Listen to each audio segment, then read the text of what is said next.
Man, oh man. UFC 276 happened last weekend. Mm-hmm. Still ruminating from that. My man, Alexander Volkanovsky. That's why I shaved my head. Yeah. Because of... No, I'm just joking. But Gotta go a bit shorter. For the he's Volk. an absolute legend. Man. Great fight from him. Followed by that was in the co-main at 145. Alexander Volkanovsky beating Max Holloway. 5 rounds to zip. It wasn't even... I thought Holloway would touch him up a little bit, land a couple good shots, maybe get his legs just a little off balance. Because Holloway's got hands. Like, that's not a secret. Absolutely.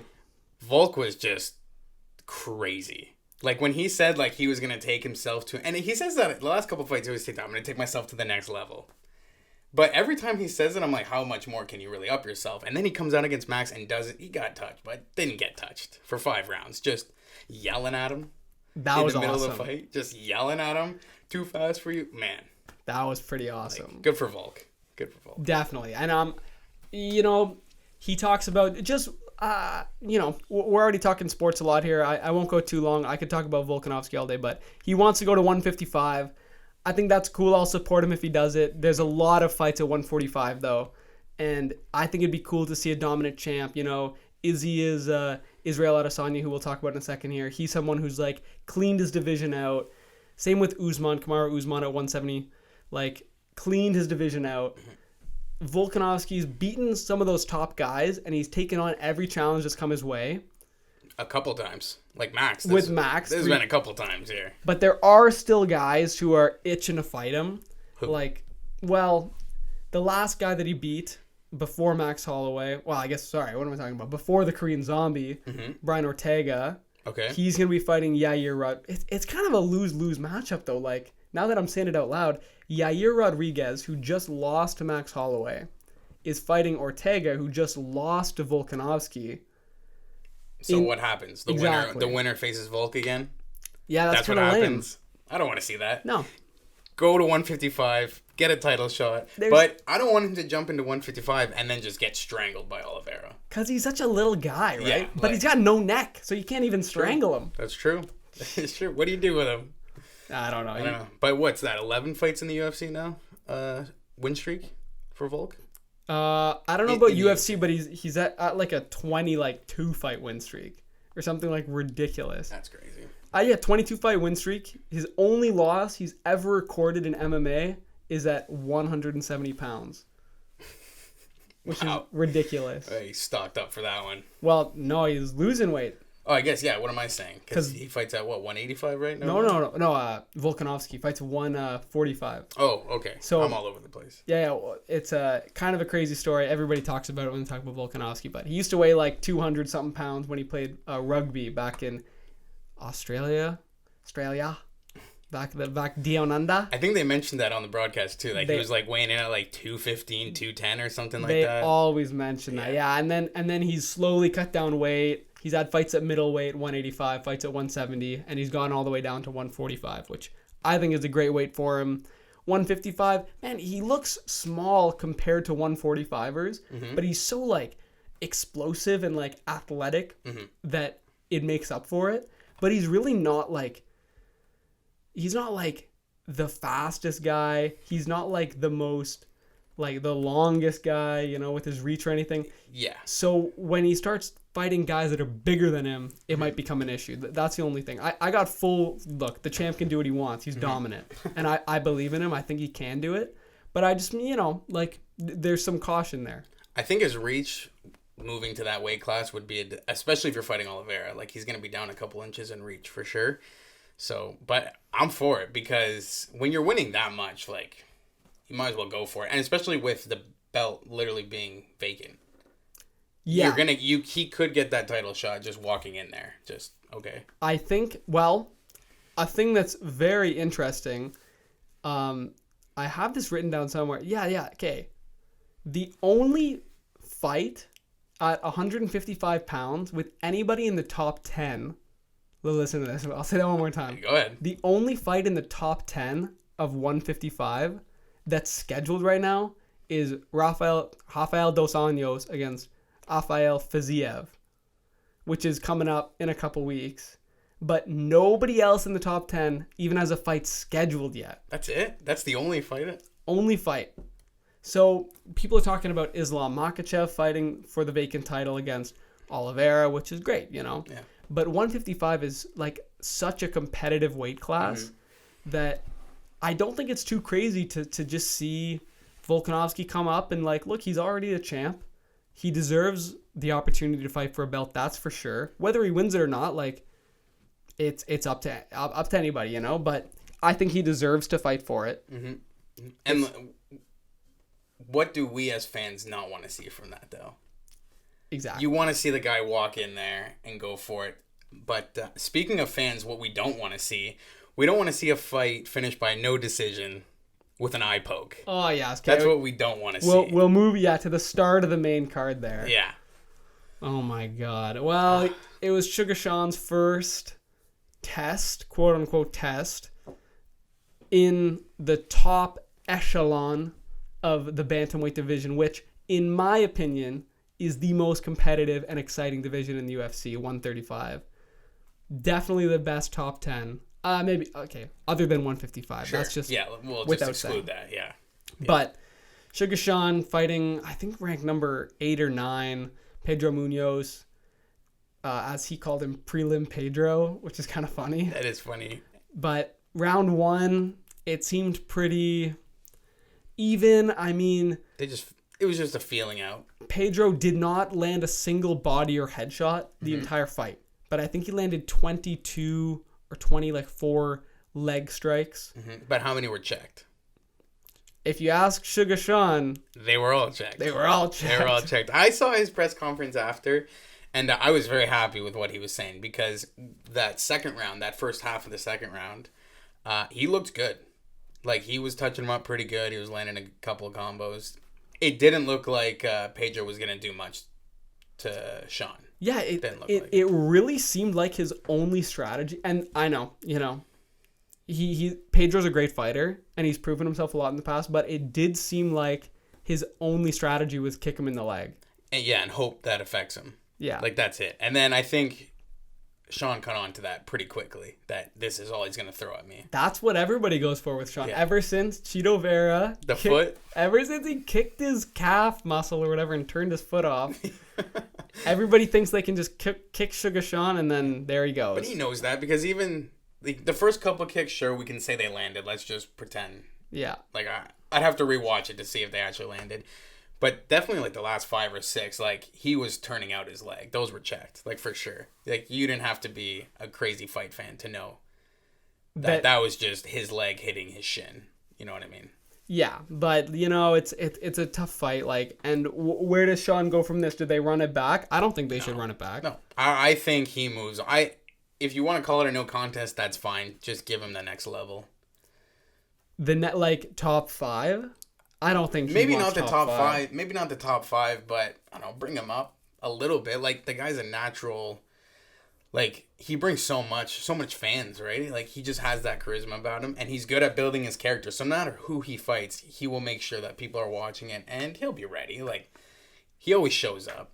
So that is a big aspect of it, right? You want to get the fans involved, and you want people watching it more than anything, right? That's why, like, I guess if that's enough with Sean, I wouldn't mind moving on to the main event because.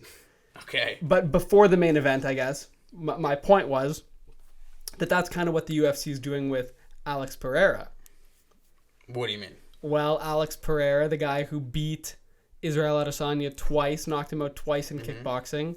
He's only had, I think, 6, maybe 7 now, MMA fights ever. And only 3 in the UFC. He won his first 2 pretty convincingly, you know, some highlights in there. And then, boom, right away they give him... I think Sean Strickland was ranked number 4 or something. Like, that's crazy. Jump him all the way up to number 4 against Sean Strickland. Knocks his ass out. Like, oh, yeah. Like, Buddy's got, I think his nickname, just as a side note real quick, not to ramble, but his nickname is Stonehands in like, I don't know the language. I'm sorry. I'm uncultured. But in whatever language he speaks... But I think I read a thing online that his nickname isn't like Stone Hands Pereira, it's like a definition of him is like you have stone for hands. Wow. Like, which is kind of crazy. I feel that's way cooler than just having that as a nickname. Yeah, man. exactly. If you got a little backstory, I'll call it.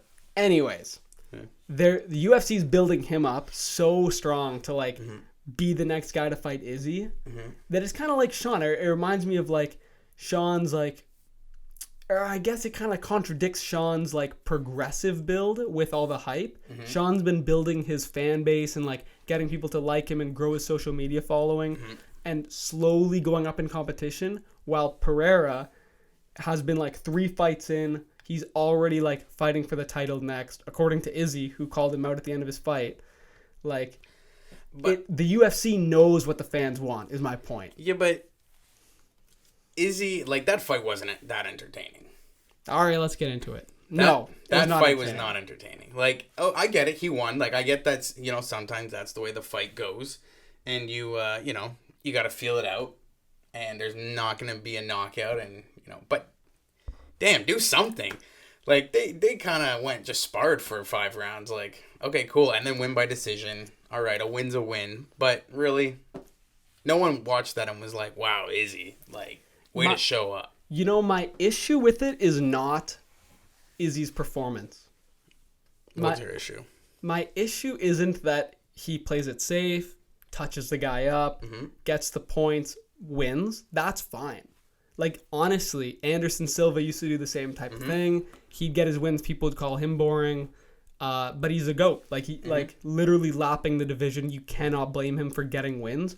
My issue is that in the press conferences and things like that, like the embeddeds, whatever, he's like, I'm going to do something different to this guy. I'm going to bring fireworks. It's the biggest event of the year. I'm going to light this dude up. Like, come out to the Undertaker theme song? Like, that was pretty cool. Bro, you got to put him in the coffin, though, if you're going to do that. Come on. I know. So it's not, and even that, like, I say it lightly because at the end of the day, he's winning fights, and you can't blame him for that. He's winning. Sure. If the other guy wants to win, then he should put himself in more of a compromising position, Why should Izzy put himself in a position where he could get knocked out when he's beating the other guy up? You know what I mean? True. The other guy can't even get close to him. Yep. If that's fine. Like you said, it's fighting. Like, it's part of the sport, sure. But the fans want to see you. Especially when you're, like you said, you're sitting at the press conference, you're hyping yourself up, you're hyping everybody else around you up. I'm going to do this, I'm going to do that, I'm going to do that. And then kind of crickets. Sure, fun. But, like, the Volk fight was the highlight, like, for me anyway. Like, watching him just rip that apart. But barn burner. Yeah, that's fine. But I think that covers pretty much the UFC. There was a couple other good things out there. That covers all the fights. I got 2 more things to touch on. Go ahead. One is at that event in Vegas. What am I thinking? Yeah, I think in Las it was Vegas. Of course it was Vegas. It was International Fight Week.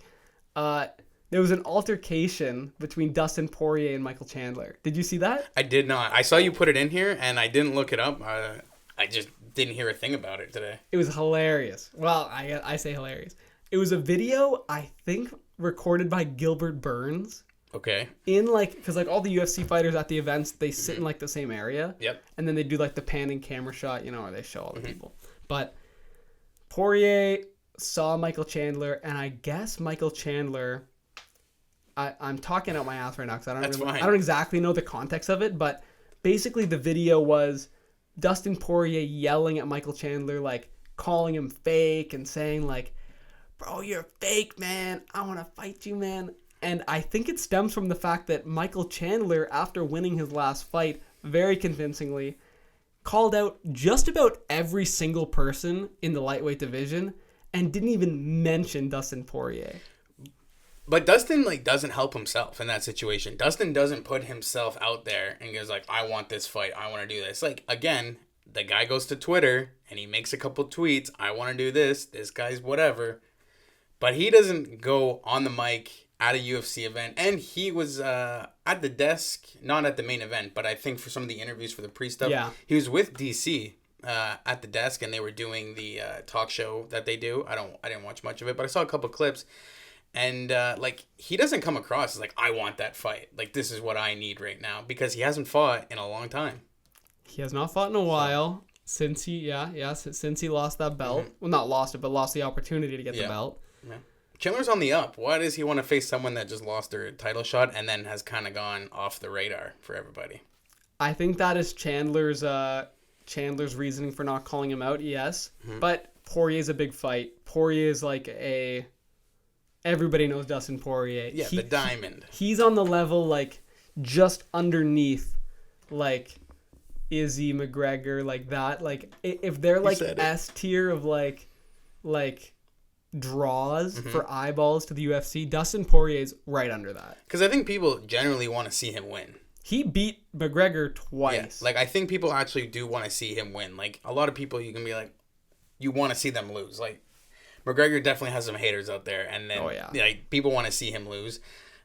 People actually want to see Dustin win, but again, he disappears after. So I like Dustin. I do too. Sure, we all like Dustin, but you got to fight. You got to stay relevant, right?